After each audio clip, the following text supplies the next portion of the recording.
Before we start tonight's program, this is a reminder that this episode will address multiple sclerosis, mental health, and depression, which may be sensitive to some of our viewers. Viewer discretion is advised. We remind you to please consult your doctor, your mental health professional, your outreach group, your sponsor, or specialist before adopting any sort of change to your dietary, physical, and or mental health regime. If you're looking for options to go down the road as far as mental health, contact SAMHSA, the Substance Abuse and Mental Health Services Administration, at 1-800-662-4357. The service is open 24 hours a day, 7 days a week, 365 days a year, and is a confidential, free information service for individuals and family members who are facing such stressors. Also, if you're facing suicidal crisis or emotional distress and need to be put in touch with a crisis center, call the Suicide Prevention Lifeline at 1-800-273-TALK. That's 1-800-273-8255. Or go to suicidepreventionlifeline.org. You can also text the word HOME to 741-741. Those resources are available 24 hours a day, 7 days a week, 365 days a year as well. And then this portion of the disclaimer, which I started talking about on Friday on the VF Talks, is going to be part of the disclaimer going forward. And something that has become really near to me as I'm feeling this now. The National MS Society is a collective of passionate individuals who want to do something about MS now, to move together towards a world free of multiple sclerosis. MS stops people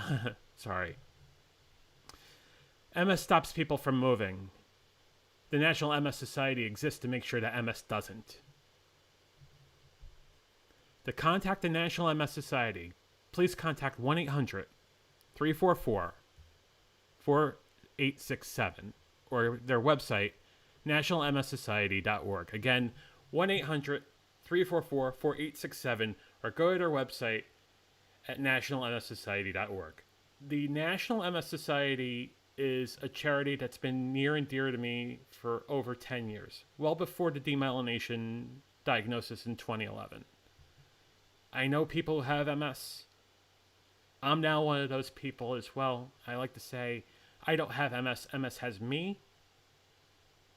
And the events of the last couple of weeks, the last 5 weeks, if you want to say, have been very harrowing to me. But I know I'm in a place now because of the National MS Society, because of the charity, because of the walks, that we're actually getting to a place where we can come up with more disease-modifying treatments and potentially a cure to multiple sclerosis. So again, that phone number is 1-800-344-4867 or go to their website at nationalmssociety.org. And on that, let's begin. Tonight, we were supposed to correlate depression with anxiety and addiction. And we might very well do that. But I'm going to spend some time talking about this poll tonight too. A poll that's been part of my life for the last 5 mornings. We'll talk about my story and where we are with that. We'll try to talk about addiction, anxiety, and depression. And I'll try to bring everything together into one story tonight, because this is the Venture Forward.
Round five, last day of the 1 gram Solumentrol drip.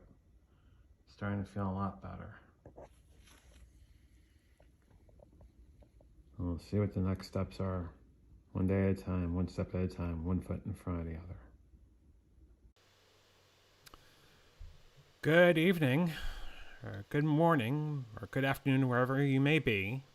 And what you see over there, look, I pointed correctly, is Solumentrol in its chemical form, and a picture of me in my living room getting Solumentrol. And we'll talk about that in a few minutes. It's something that has become very important as far as trying to beat an acute exacerbation, right? A flare-up, whatever you want to call it. I'm going to hide this right now, and I'm going to also hide this graphic. Man, I thought that was part of the group. There it goes. I'm going to guarantee you, and I'm not working 100% right here. I got choked up in the intro, and this has been something that's been really, really hard. But I'm going to tell the story, and I'm going to try to tie it to many different things. And chances are I might not get to everything tonight. Just full warning there. But needless to say, I am John Venturini. I am a recovering addict of overeating, alcoholism, and compulsive gambling. I am 600 days sober today. And there's been a comment that came up in the last 7-8 minutes that I want to show momentarily because it is spot on. And I am very, very adamant about this. So I will show that comment in a second. But good evening, everybody. Good morning, good afternoon, wherever you are. This is the Venture Forward. This is really tough. This is a really tough thing to talk about. But I feel empowered to talk about it because it's something that I had an exacerbation, demyelination, if you will, back 10 years ago. And I thought clearly maybe it was one of those freak events that was just nothing. Well, boy, did I find out in November, December, it was something. And as my neurologist told me last Thursday, as I mentioned on the VF Talks on Friday, that it is indeed multiple sclerosis. We'll go through definitions and stuff. Will I be able to tie the addiction to the recovery to the anxiety? Maybe. There might be another thing I'm going to tie it to before this hour is over, which when I heard this not more than like a month or two ago, my mind was blown. But we'll talk about all that. Let's say hi to some people before we begin, right? Sarah, good evening. How are you? Hope you're doing well. It is, it's going. I don't know where it's going. It is going. It's going somewhere. If you know where it went, please let me know. I have to put out an APB for that, I'm sure. Sue, good evening. How are you? I'm trying to stay as well as I can. Sarah, I hope you're staying well as well. And Sue, I hope you're staying well. Sean's got his coffee. And he's commencing the Venture Forward. So, Sean, I'm glad you're commencing the Venture Forward tonight because it's good to see you and everybody in here. So I'm glad you're here. Sarah had the comment that made me stop for a second because she is absolutely right. Thank God this isn't complicated by active addictions. Thank God I'm not 480 pounds going through this. Thank God I've stopped drinking for 600 days. Thank God I'm not a compulsive gambler. Because if those things weren't the case right now, I wouldn't be in a good place right now. I wouldn't. I don't know what this would be. There'd be so many stressors that are causing more lesions up in my brain and down my spinal column. I couldn't even begin where to go, right? And that's the thing. When we talk about multiple sclerosis, we don't know exactly what causes it. Could be a whole sort of series of different things that causes MS. In my case, and it's going to go later on this, but I'll throw it out there right now. Back in 1996, when I was going to school, I had mono. And there is a study out there now that says people that have mono develop a higher likelihood of developing multiple sclerosis somewhere later in their lives because of the viruses that basically get thrown into that. Whether it is a viral sort of infection, whether it's bacterial, whether it's fungal, whatever it is, there is a high intercorrelation, or a growing intercorrelation rather, between mononucleosis and multiple sclerosis. We won't talk about that exactly on this episode, but I plan to, because we're going to be talking about MS more on this show, just straight up, but as well as removing the roadblocks that stand in our way. Good evening, Des. How are you over in Australia? Or good day, Des. Hope everything's all right on the other side of the world. Hope you're having a great day. Jane, hola, ¿cómo estás? Felice, how are you? Hope you're doing well over in Utah. Are you guys still in Utah right now? Or did you go to No, you're over in Utah. I thought you're doing New Mexico this weekend. That's right. I'm catching up. I'm on like 5-hour delay here. Leah, how are you? Hope you're doing well. Glad to see you. Sherry, same to you too. Sarah, thank you. Thank you. I know all of you are. I am so thankful, and I love all of you. I would. This would be a hard thing to do if I knew that. And granted, if new people are here, I'm glad you're here too. This is the Venture Forward. This is about removing the roadblocks in your way. But knowing that I have people here that care about me and care about my story and love me, and I love them, it makes it easier. It makes it a lot easier. I'm trying to keep it together. 600 days. Thank you. Thank you, Sarah. Highly correlated to the day I stopped overeating or started tracking my food. So that day is like 703, 704. And then you throw it 103 days out. And then I said, well, there's no way I'm going to lose the weight if I'm going to keep on drinking. So it kind of goes form and function there. Word. Good evening to you. Had my fair share of depression. It runs in the family, including anxiety talk and a double whammy. Yes. And the thing is, depression is our capability or lack of capability of handling stressors that come into life. And then moreover, the ways we treat that.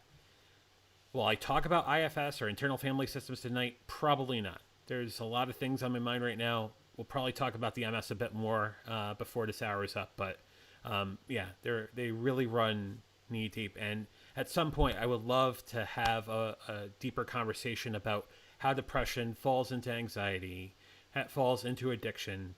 And we will have someone on tap to talk about that.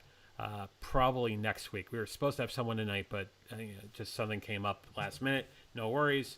I hope they'll be able to join us soon. Sean also says, amen, Sarah. Addictions are guaranteed to make everything worse. Without question. Without question. Sherry, hugs and kisses back at you. LT, good to see you tonight.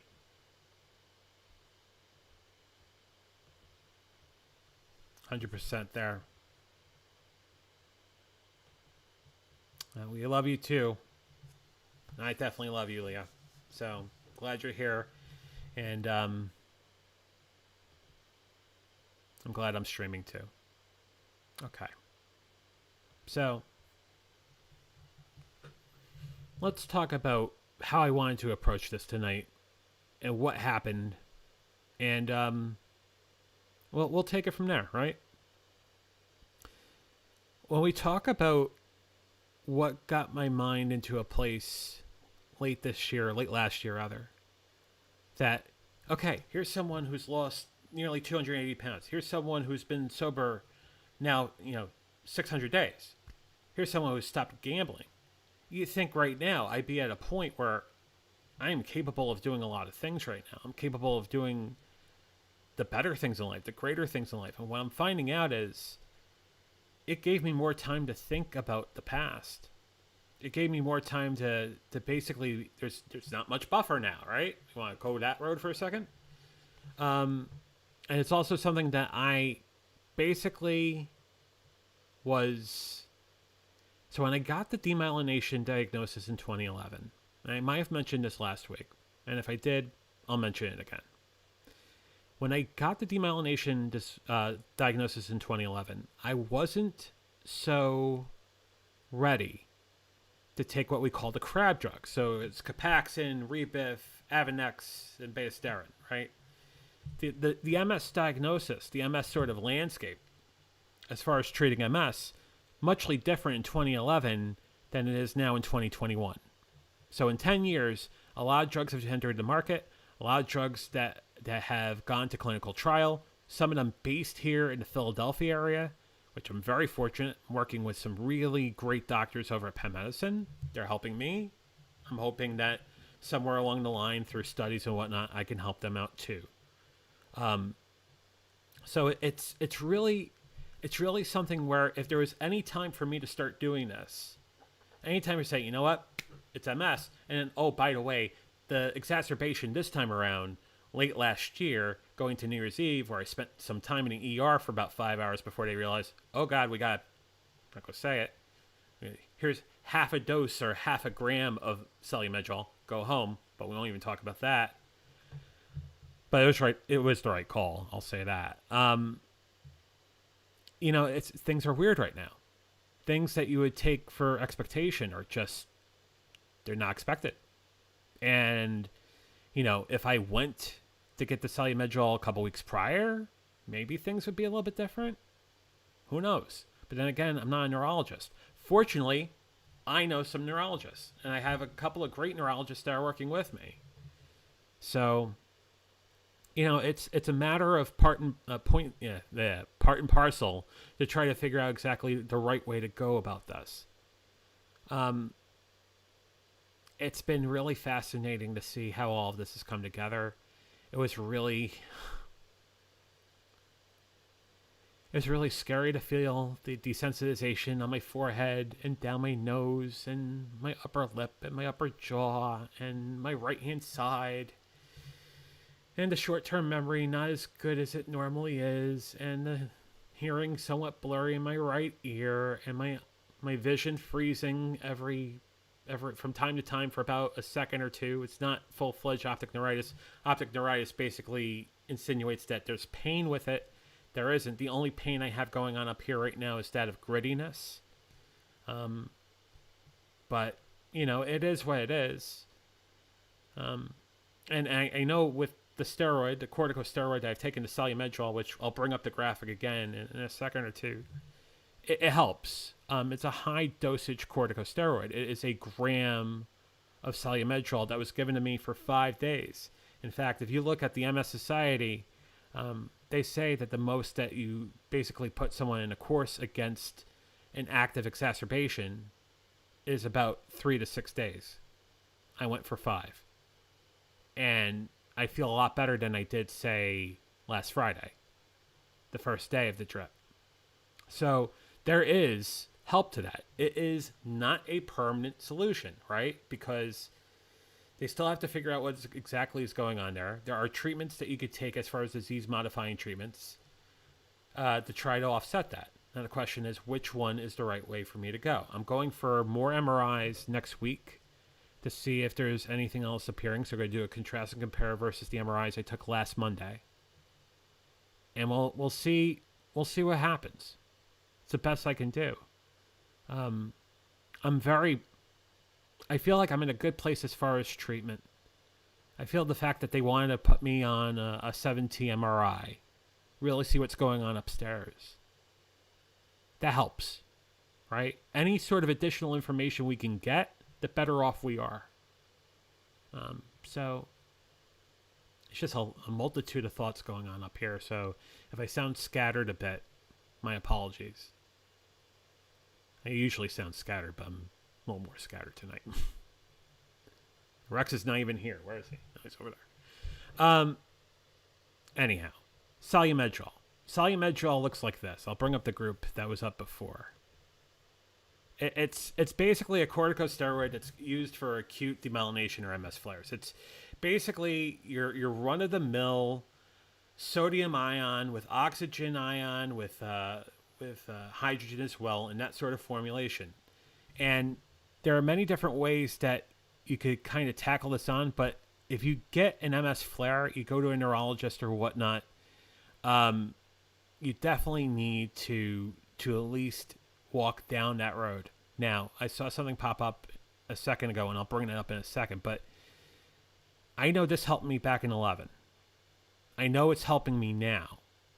But is every time I get a flare up, I'm going to just jump on a Solumentrol? Probably not, right? Definitely not. But it's helping. Now, does it do things? Yeah, I gained a little weight.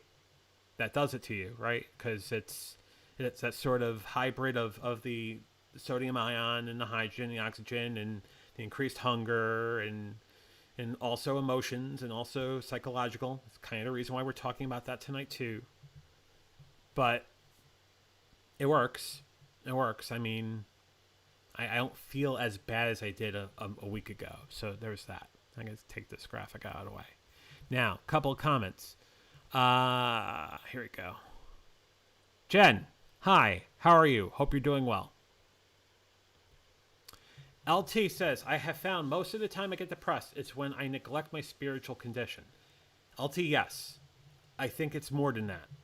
I think the thing is, when we lose sight of what's inside, when we don't have the ability to build our strength inside, when we start getting, I hate using this word, disheveled from that sort of mission, I think we stand a chance of really going awry.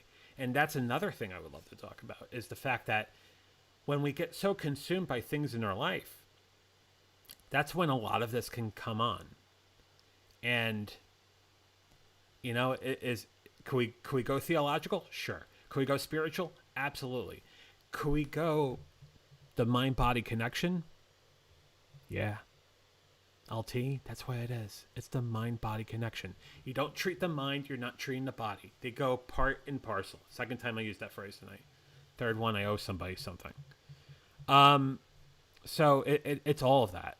And yes, whether it's a question of praying to whatever God or whatever, yeah, of course. Doesn't matter what religion. I'm a universalist, right? I'm a UU, so it doesn't matter to me.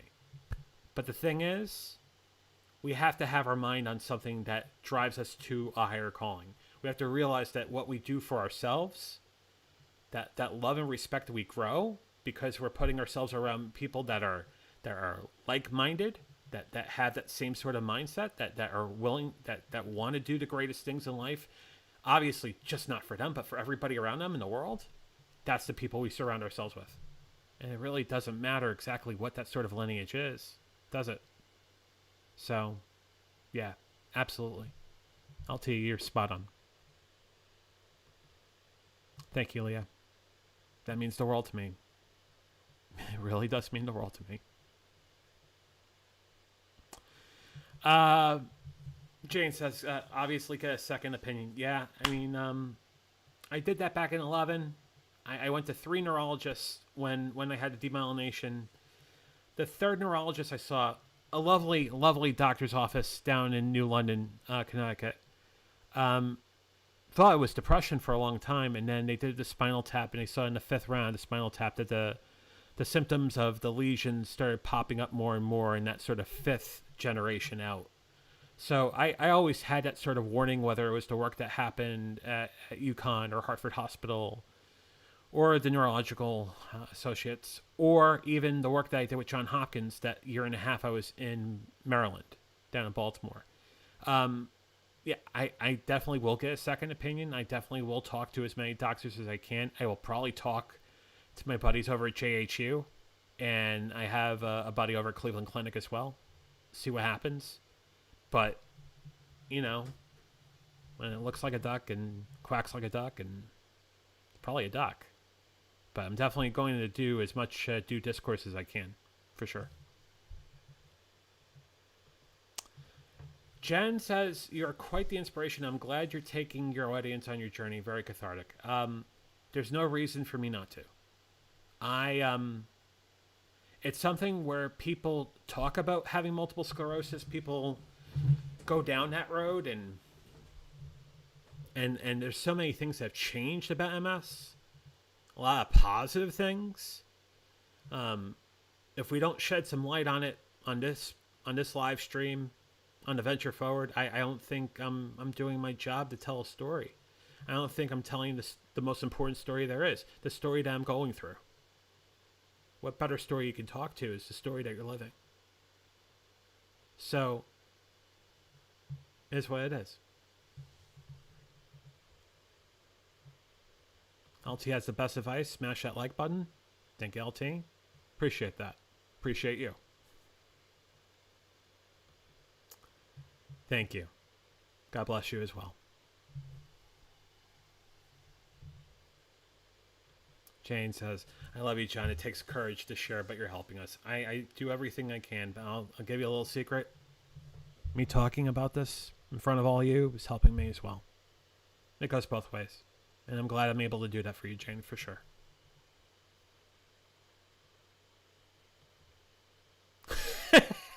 I know this will sound wool. Thank you. I needed to laugh. That was awesome. Sarah says it's still brave. Thank you. We have a Get Support network.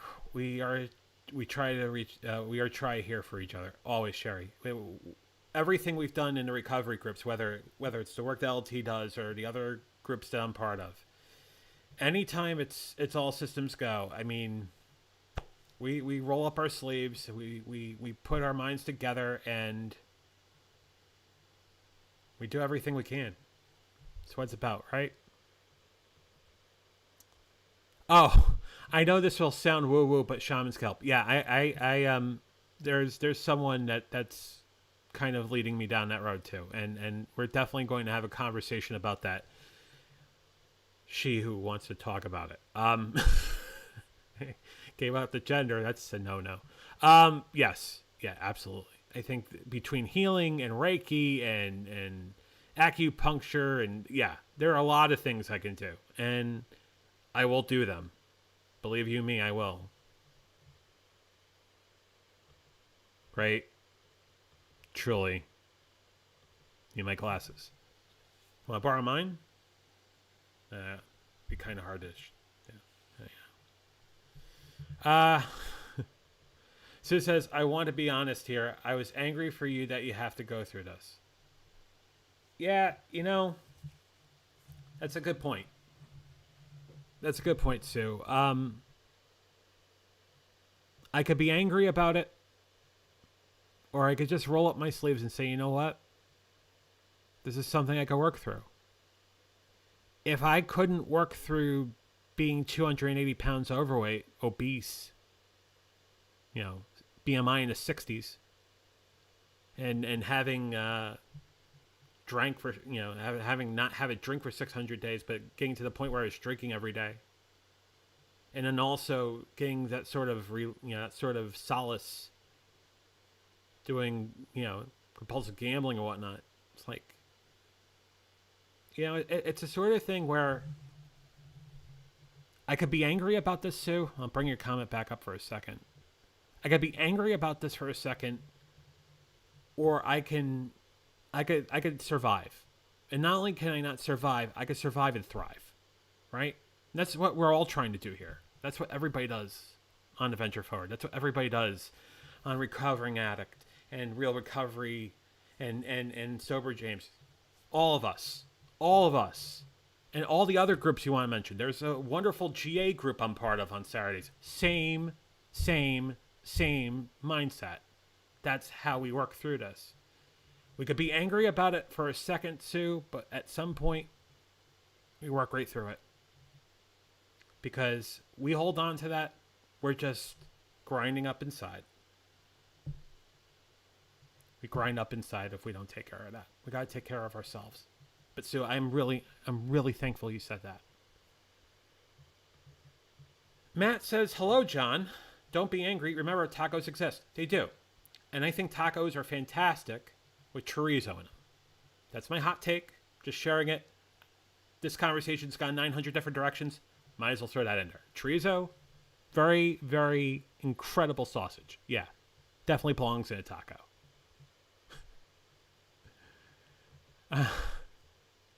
Sherry says, that is why we love you. Such a positive attitude. That is why I love you too, Sherry. That's why I love all of the people that are watching tonight. All the people I know in the recovery groups.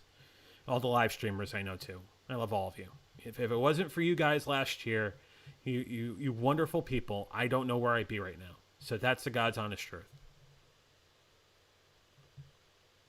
Matt says, I always smile when I think of tacos. This is your day. It's Taco Tuesday. Of course.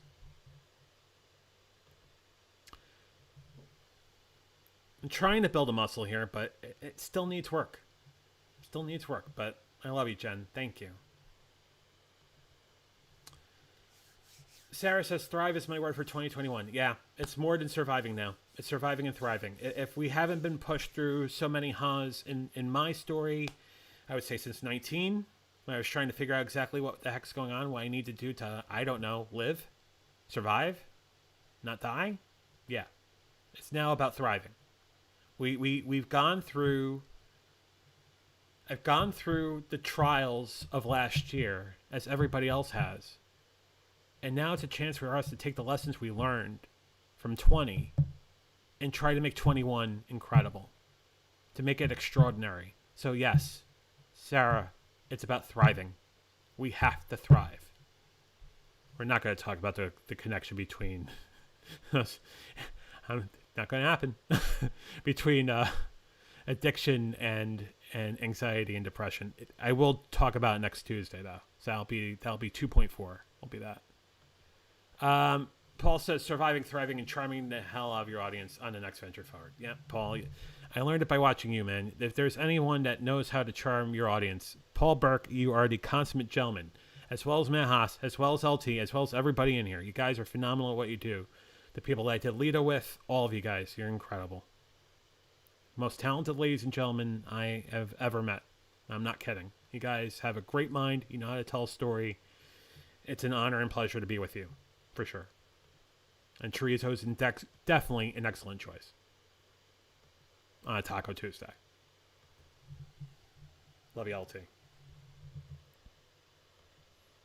That says, my memory has been getting worse for a few years now, but what I put my body through, I just accept it. Yeah, there's a lot of the things that we do, no matter what the addiction was, or series of addictions, or joint addictions, or whatever they were, that causes so much damage in the central nervous system and that sort of mind connection to the body, that if you're not getting that sort of correlation figured out, you have to, right? And again, I'm going off of the assumption that maybe a mononucleosis diagnosis back in 1996 that had me out of school for about 3 weeks. Maybe it was that. But then why wouldn't it not rear its head until 2011? Or maybe it did and I just never noticed. It's why you have to be very close to what your body's doing. Go see your doctors. Go get checked out. Do what you do. Whatever sort of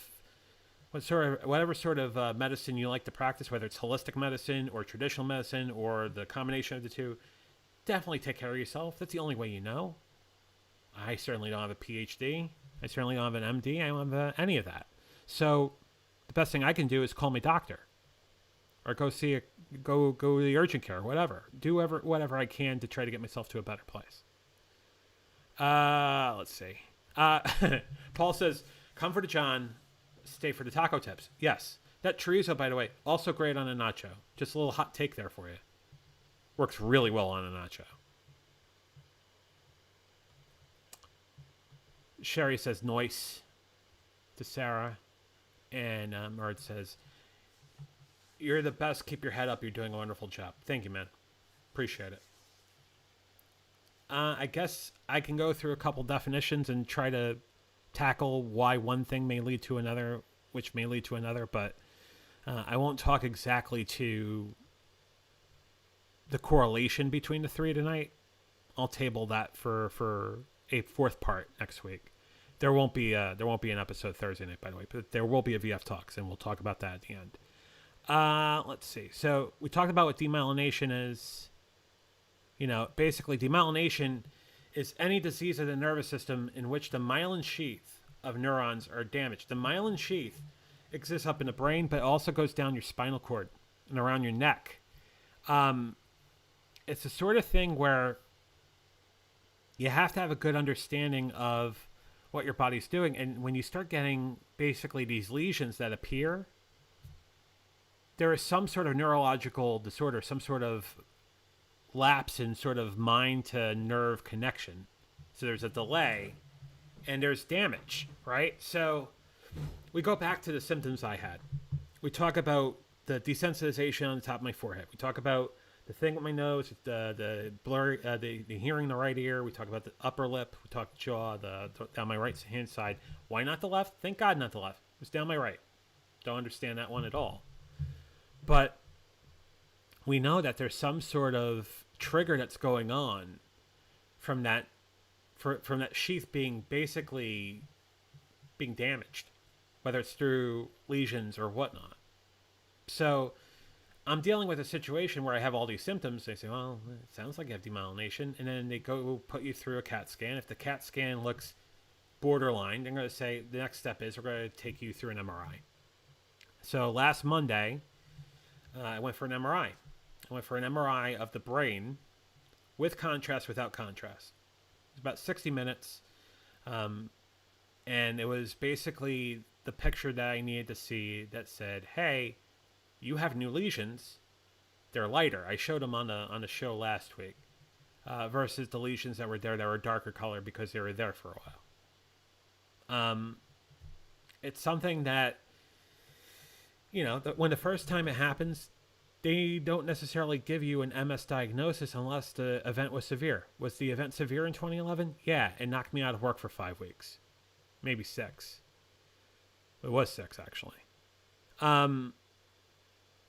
But, I basically studied on because I didn't want to go on a crowd drug. So I said, okay, it's not multiple sclerosis. It's demyelination. Went to 2 other doctors. Okay, one said it was possibly depression, but then he changed his mind a little while out later on and said, okay, maybe it's that too. But I never did anything about it. So for 9-10 years, I had this demyelination going on upstairs, and I didn't do anything about it. And it's surprising that it happened, all of this, within the last 2, 3, 4 months, where it starts coming out. But again, we are basically taking care of ourselves. We have to be careful of what we intake. We have to be careful of how we treat ourselves. I'm trying to do everything I can. Do I have a day where I'm off? Of course, everybody does. But I know for a fact that if I was 480 pounds and if I was drinking, I wouldn't be in a good place right now, for sure. So we talk about demyelination, but then how does multiple sclerosis come into the picture, right? Multiple sclerosis is a demyelinating disease in which the insulating covers of the nerve cells in the brain and the spinal cord are damaged. Guess what? Same definition. But the thing about multiple sclerosis actually stands for multiple scars. Actually, it's a more intrinsical sort of definition, but it basically rolls to the fact that you have multiple lesions, multiple scars along the central nervous system, and that's what it is. The damage disrupts the ability of parts of the nervous system to transmit signals, resulting in a range of signs and symptoms, including physical, mental, and sometimes psychiatric problems. See why everything's together now? Psychiatric problems are now the things we talk about in that of depression, anxiety, addiction, right? It's now moved to something where I can't write straight, which was another problem. My handwriting severely took a major lag in the last 10 years, to a point now where I have this flare-up and I'm on Ciamedrol and, I'm dealing with everything. Now, granted, I'm not going to, and I'm going to throw out an internal family systems term for a second. I talked about this way back earlier in the show, maybe 4 or 5 weeks ago, maybe 6. In the sense that we have firefighters, right? And we talk about firefighting as basically replacing one addiction with another addiction that is better for us. So the classical example is, well, you might have been an alcoholic. Instead of being an alcoholic, you become an exercise guru, right? You might be the sort of person that runs now and jogs and tries to get that sort of dopamine high through other means that are more beneficial for you. That's exactly what it is. The thing is, though, without the overeating, without the drinking, and without the gambling, now I'm trying to find other ways to kind of fill that gap in. And got to be honest with you for a second. Keeping honest for you for the last 40 minutes, might as well continue to be here. Talking to you, being part of recovery groups, taking up live streaming has helped me considerably. I've always wanted to tell my story. You lose that much weight, you've done all these other things, you might as well tell your story. So as far as firefighters, best firefighters there are, right? So I'm very thankful for that. Why this all of a sudden became an onset come November, especially in December, I don't know. But I'm very, very, again, I'll say it again, very thankful it happened now and not 2 years ago. So that's how multiple sclerosis basically relates to demyelination, but also relates to depression, to anxiety, and to addiction. Couple comments. Sarah says, I have several dear friends with very serious chronic illnesses. Depression comes and goes. It can't be helped. But the reason you're doing well and the reason you will is attitude. Yeah, starts up here, right? Always starts up here. If our mind is in a better place and we do the things that we do to kind of remove those roadblocks, as we talked about in season 1, what is that? That's journaling, that's meditation, that's any sort of yoga, that's anything that can relax the mind and the body, but also train the mind and the body to be in a better place. That's what you need to do. No questions asked. No, there's no doubt about that. You have to do that. So, yeah, you're spot on.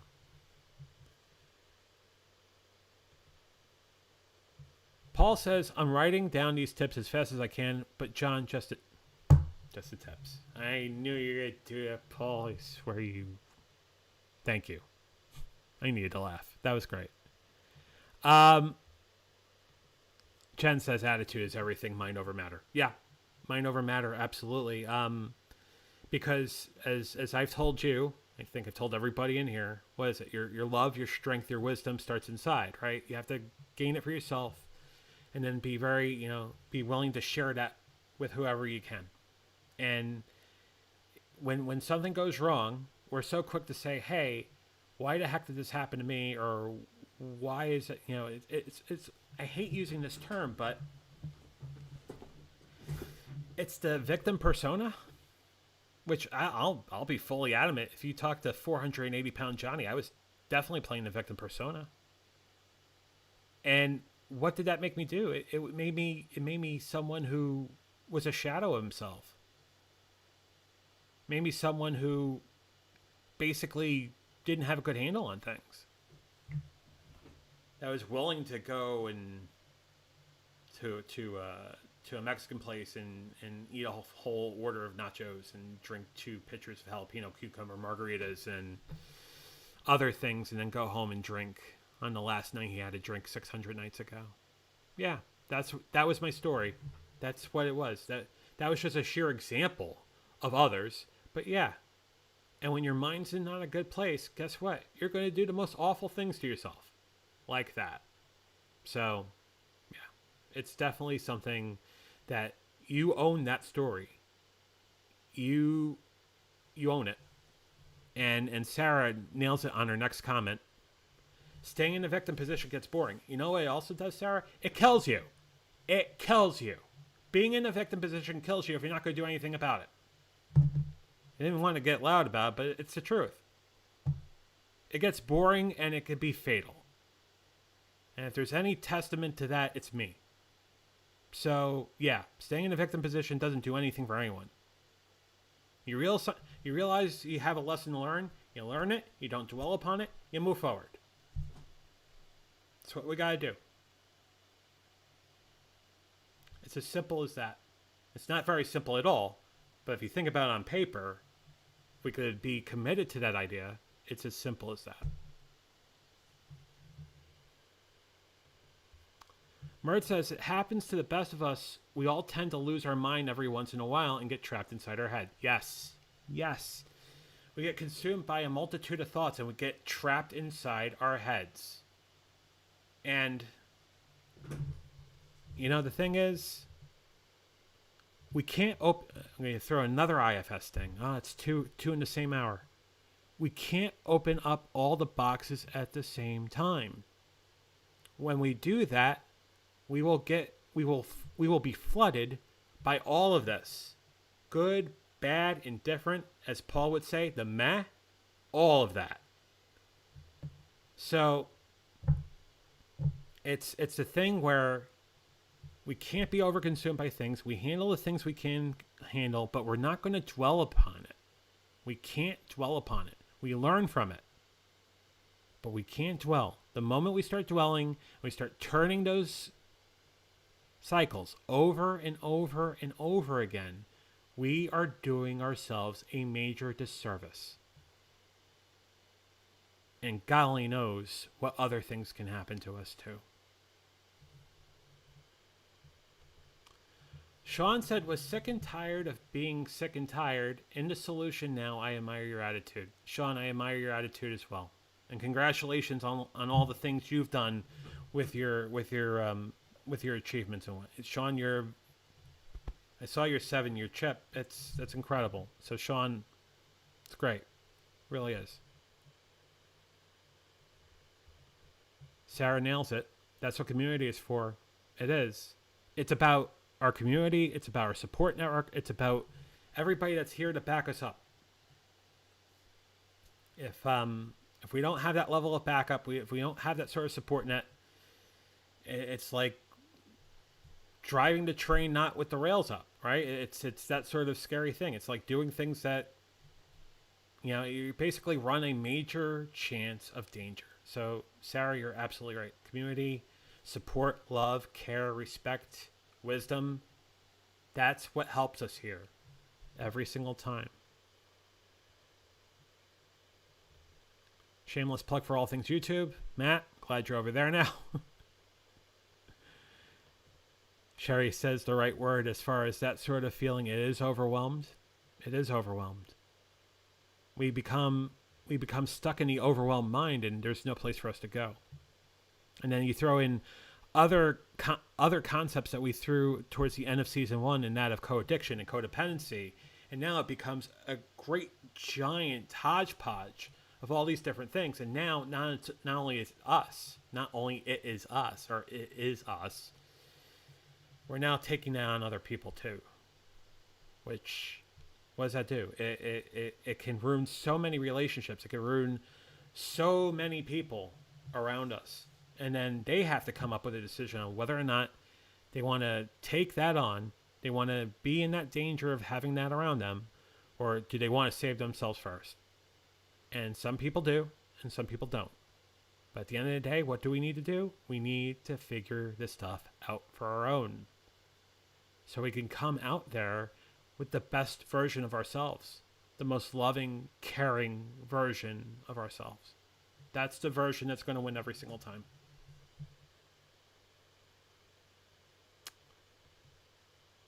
It is a major accomplishment. Sean, again, congratulations. Jen says, this is great therapy for you and others. Thank you, John. This is my new Tuesday night therapy session. Jen, like, comment, subscribe. Glad to have you here. Uh-oh. Light bulb went off. Is that the Paul Burke? I'm over here on Twitch now. Yeah, I'm on Twitch, YouTube, and Facebook. All three. And Sean says, well put, Jennifer. Yeah, so the thing is this. I am done being a victim.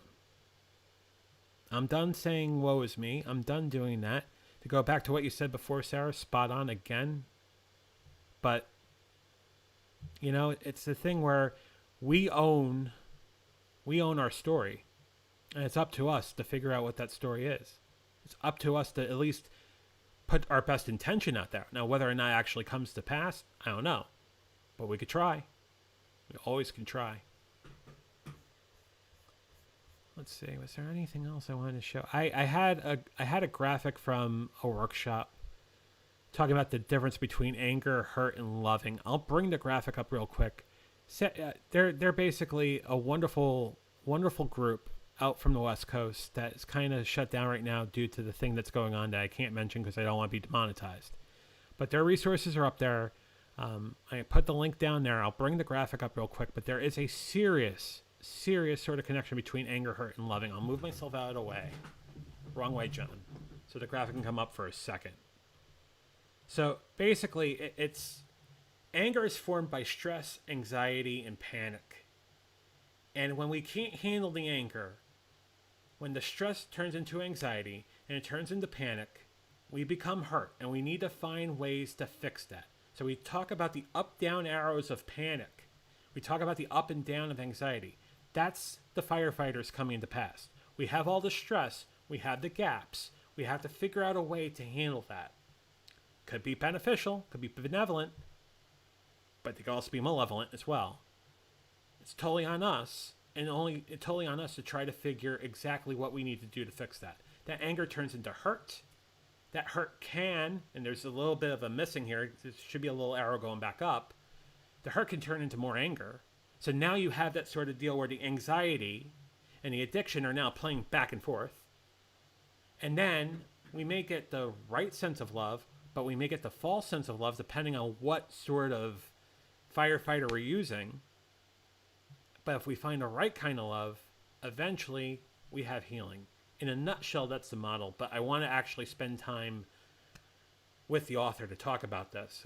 We trade a couple things back and forth, but this is exactly the sort of interdependency between anxiety, addiction, and depression. And we will talk about this when I'm not fresh off of a Solumetrol drip. So I'll get that graphic off real quick. Couple more comments. I'm done being a victim. I'm done being a victim. A victim doesn't stand for me to be anything. You know, it's I have to be a stronger, more capable, just someone who can think about things without second guessing himself and not being afraid to make a mistake. But the mistake you make isn't the most terrible mistake. You can't get stuck in, as we said before, you can't get stuck in your own head. Because if you're getting stuck in your own head, then you're not doing anything. And you're not going to be a victim about it either. You make a mistake, you learn from it. You move on. That's what we do.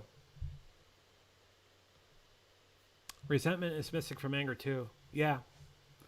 That's, resentment is something that when you don't handle the anger and you just draw it back inside and you're creating more depression and more hurt, that is resentment. So yeah, that is definitely missing from anger. We have to have a way to have that sort of bounce off. So we have a way to basically account for things. So yes, you're absolutely right, Sherry.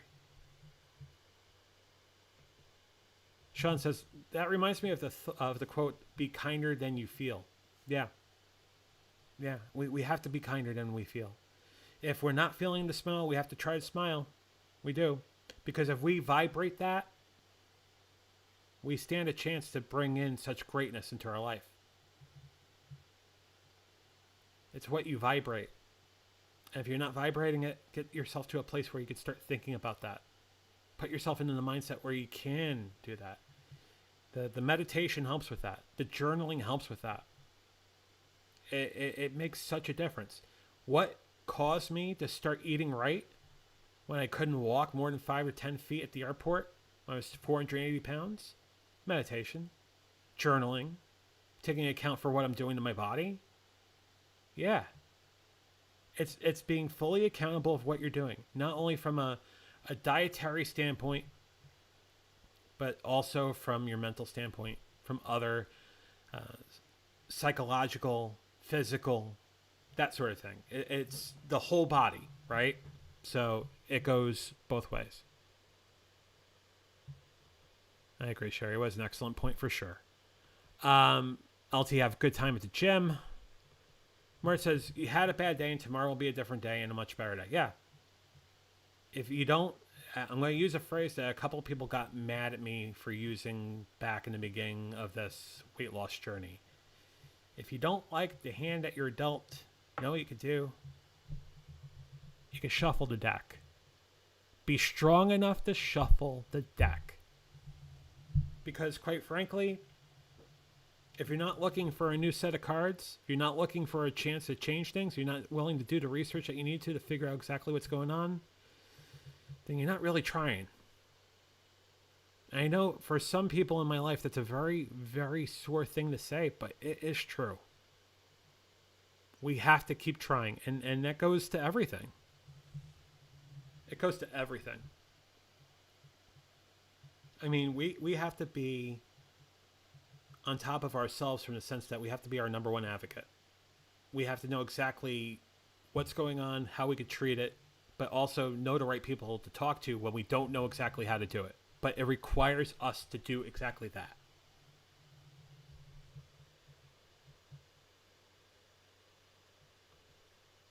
Oh yeah, LT also get a good pump in for me too. Because every day you're shuffling.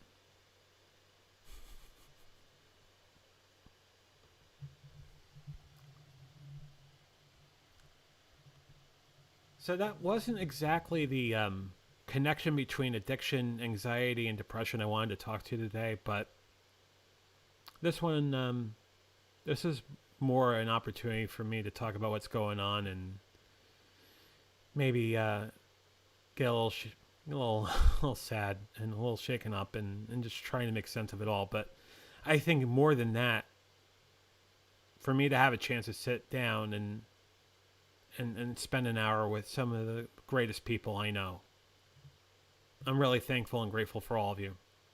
I absolutely am. I love all of you. I guess what I can do real quick is talk about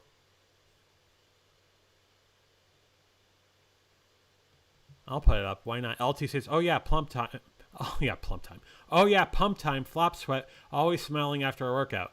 I should probably edit that out and rebroadcast. But oh yeah, pump time. Flop sweat. Always smiling after a workout. And Sean says, "Off script, John is even better." And Jen says, "We love you, John." Jen, I love you too. I love all of you, very much so. Let me bring up the graphic again real quick here. Oh, Sarah, I love you. Honest to God, I love you. Honest to God, I love all of you. Let me bring up the graphic again for the MS Society and talk about that for a second.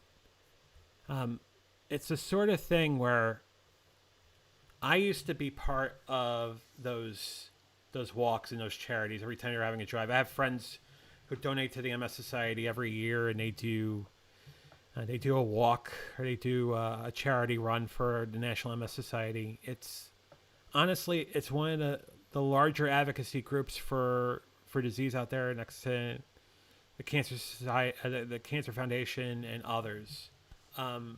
So without the National MS Society, we really are behind any sort of positive reinforcement in discovering new treatments and doing for looking for a possible cure and more research about exactly what causes MS. So I'll say that the National MS Society is a collective of passionate individuals who want to do something about MS now to move together towards a world free of multiple sclerosis. MS stops people from moving. However, the National MS Society exists to make sure that MS doesn't. And to contact the National MS Society, please contact 1-800-344-4867. Again, 1-800-344-4867. Or go to their website at nationalmssociety.org. And I want to just give a quick shout out again to a dear former colleague of mine over the weekend that learned about what's going on with me, and I shared exactly the exacerbation, the myelination, whatnot, and then basically how that basically transcended itself to what I've been experiencing the last it's going to be now like 5-6 weeks. It's a very strong group. My friend, her daughter has MS, so she does the walk every year. I've donated. It's just a really important organization. So if you have a chance to go to the website, take a look, see what kind of work they're doing. because between the National MS Society, but also, I gotta say this too, the work that the Cleveland Clinic's doing, Johns Hopkins University, Penn Medicine, there are a lot of great universities and hospitals east of the Mississippi and west of the Mississippi that are just doing incredible work with MS and trying to figure out exactly what causes this, but moreover, what we can do to start treating it. So if there was any time to walk down this road and really just say, you know what, John, it's more than demyelination. You have MS. This would be the time. So give them a call or go to their website. But National MS Society, 1-800-344-4867. And I might as well bring up the SAMHSA number once more because we talked about depression and addiction and anxiety. 1-800-662-4357. SAMHSA.gov. That's the Substance Abuse and Mental Health Services Administration.gov. 1-800-662-4357.